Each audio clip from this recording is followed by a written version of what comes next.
2 of Class 1. How do these feelings, perceptions affect you?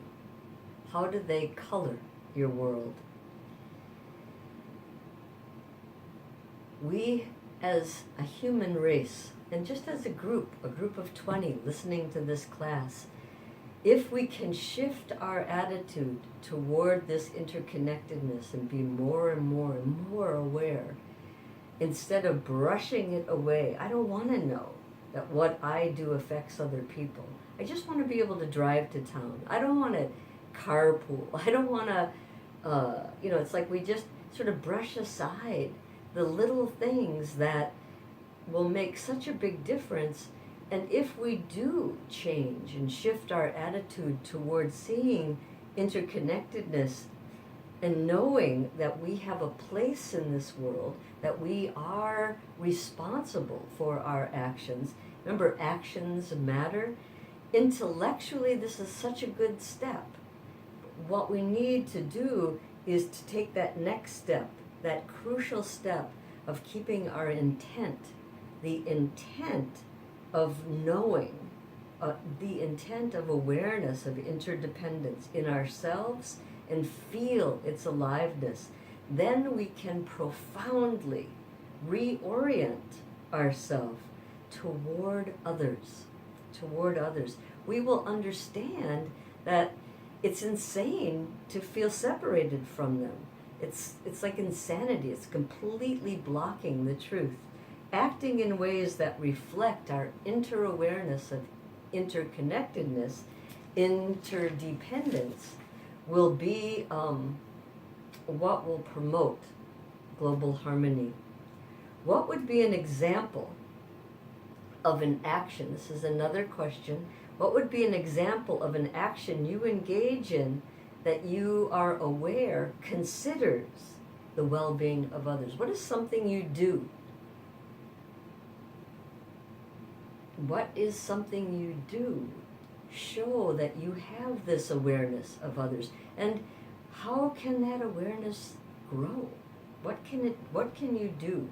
Sharing your well-being, noting that interconnectedness.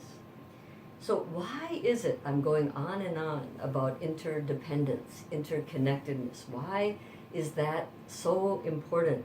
Interconnectedness matters in all our relationships.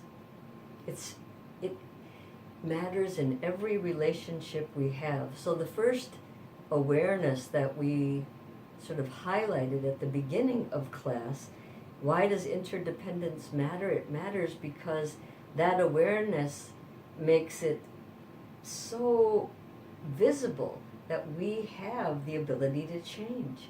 We have the ability to point our awareness toward things that will promote or unfold that cause and effect relationship toward our well-being. So that was the first one.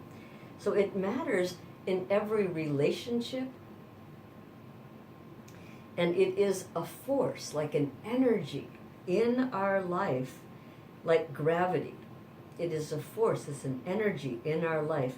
And because this truth, we change, we understand that, but without that awareness, without the awareness of interconnectedness, we will be stuck in fear. We will be stuck in fear. So that is the very beginning of this fear, faith, and forgiveness. And if you're stuck in fear, there will be no faith. There will be no confidence in your ability to change. And we will always feel deep down inside an unworthiness, that there is something that is wrong with us. And that promotes this sort of closing in that we all are participating in, sort of wanting to close and protect. And as we do that, fear leads us to this alienation. But if we're able to actually have awareness of interconnectedness, interdependence, this fear that we have, you recognize fear, but that fear can then be transformed toward confidence. And that confidence allows us to forgive in a way that we accept. We accept who we are. We accept who we can become. And we allow, without judging, without criticizing. I've been engaging in art, making mandalas with a very new sister to me, Gabrielle. She's a very gifted artist. She's just a gifted person in communication and all sorts of things. I'm just like, wow, where do these people come from? But one of the rules as you engage in mandala work is that you do not judge, you do not criticize. It just is what is on the paper. And you can change it to go different directions, and I'm learning how to do that, how to shade and things like that. But to keep yourself from judging, it's like, oh, I like this, no, I don't like that, is so interesting. Just aware of that. So interdependence has an effect in our environment, in our economy, in all of our social, sort of the society, in our psychological predetermination, the way that we perceive things, the way that we, what is that word, when we project things onto others. And also it has ethical implications. So like ethical implications means how we will behave in a way that our 5 mindfulness trainings can lead us. Ethics. We are a global society and in need of knowing. So as we know, as we feed that need of our interconnectedness, we are all one. We are all together. Not only these, but in the broadest sense, in the very broadest sense, the well-being of our planet, Earth, depends on our ability to be aware of interconnectedness. And how human actions have become amplified, greatly amplified by technology. We interact with this global, this planet, these forces, in a way that we have now seen have climate change, global warming. Our waters have become infected or polluted. Our air has become polluted. So we need air. Breathing is a very important part. So we will come to that in just a minute. So the end of this second half of the first teaching, I have 4 questions that I want you to write down and I want you to think about. So this rave on interconnectedness has some very specific purpose. So the first question is, how would the way we relate to others change if we were able to feel interconnectedness? How would our actions toward others change if we were able to feel? And let yourself write and then write more and then write more. See what's in there, because it can unfold understanding without judging. Be very aware not to judge. The second question, what human values come to the forefront of your mind or the forefront of your actions when you acknowledge interdependence, interconnectedness, both intellectually and emotionally? What values? So, for instance, a value that is kind, a value that considers others, that is a value that will come to the forefront of your mind when you acknowledge interconnectedness. There are more. So please, see what you can come up with more.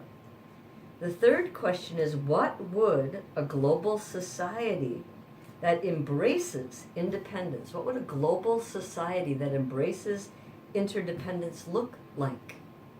What would it look like?